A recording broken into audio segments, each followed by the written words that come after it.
Donc, bilan de la journée du jeudi 31 octobre. Donc là, il y avait le PCE qui était plutôt conforme aux attentes. Donc là, ensemble du calendrier. Earning de Apple et Amazon à la clôture. Là, bon, ok, petit rappel. Quand je commence à me focaliser sur le SLETP, j'essaie de deviner le marché, il faut revenir au système. Donc, qu'est-ce que je veux voir et quand je le vois, il faut exécuter. Être très concentré pour détecter et trader correctement les deux-trois moments ou deux-trois journées directionnelles, donc c'est quand j'ai mes signaux et mes signal bars.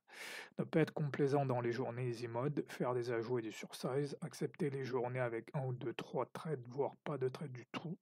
Après 2 ou 3 journées simples, souvent 2, 3 jours moins simples.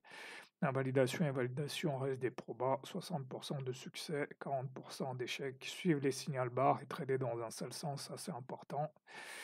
Faire le choix de l'instrument le plus simple, c'est aussi très important, qui montre des signaux convergents dans la même direction avec du volume et de l'espace.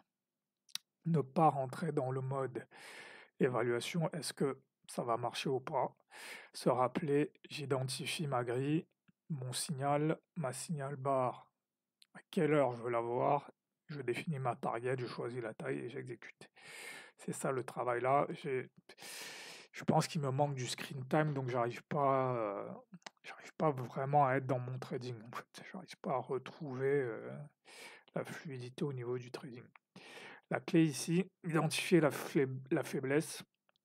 Le prix est sous BJP, donc il y a des signaux de rejet ou de baisse, vendre ici dès l'open, voir le rejet mi-VU, puis 17h15, identifier le FH, Fort Probar, retest PHUS, ici un ordre.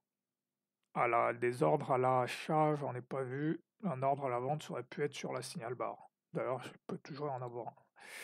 Donc ici, voilà, les trappes, en fait, c'est un moment où j'aurais dû choisir de trader un moment le dos sur le rêve H de 17h15. Parce que voilà, j'ai un signal assez clair, le rêve H à 17h15 et le SVG qui n'est pas respecté et j'ai du volume et de l'espace parce qu'on peut aller chercher le RR1 sur PHUS. Ensuite, ici à l'open aussi, voilà, j'ai PBE qui devient résistance et le Nasdaq et le S&P, le MIVE qui devient résistance. Donc là, j'aurais dû vendre. Quand même, il y a un good game, c'est que là, on est la veille d'un NFP, je tente mon front run. Donc ça, c'était plutôt pas mal vu. Donc ici, pas de signal. Ici, là, j'aurais pu vendre direct. Ici, sur le Nasdaq et le S&P, parce que là, j'ai une baisse, j'ai MIVE qui fait résistance, ça c'est un signal très probable qu'on va avoir une leg 2, donc là j'aurais pu vendre. J'aurais pu continuer à vendre aussi ici. Ici sur le dos, là je m'attends à voir soit un break vers le bas en fait. Là sur le dos, j'ai pas de signal. Mais voilà, typiquement sur le S&P et le Nasdaq, j'ai le break. Donc là, je peux continuer à vendre ici.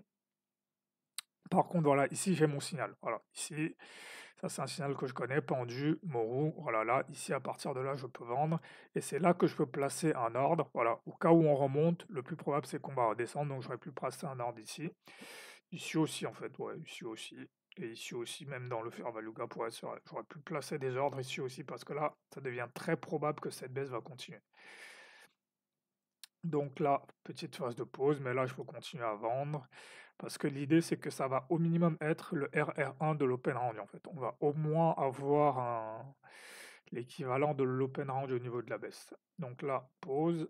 Voilà, c'est ici, reversal avant 17h30. On ne respecte pas le fair value gap, donc là, je sais pas que j'aurais dû acheter ici. J'aurais dû acheter ici. Rajouter ici parce que ici non seulement j'ai du volume, voilà, j'ai du volume et en plus j'ai une target qui est assez éloignée. Ici sur le S&P et le Nasdaq, il n'y a pas vraiment de signal, voilà, pas vraiment de signal. Par contre ici, voilà, j'aurais pu faire une entrée ici, une deuxième ici, une troisième ici, donc même m'arrêter là et attendre. Là, je peux tenter une entrée pour un front run.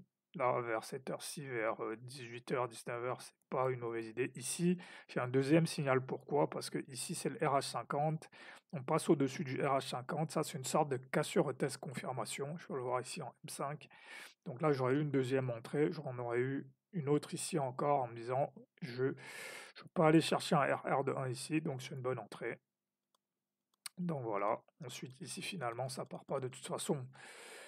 Une journée de earning à partir de 20 h j'aurais pu trader, donc dans tous les cas, je me serais arrêté voilà, ici à 19 h. Voilà. Donc le dos vraiment très simple, voilà, signaux très clairs, très simples. Donc j'aurais dû trader plus le dos.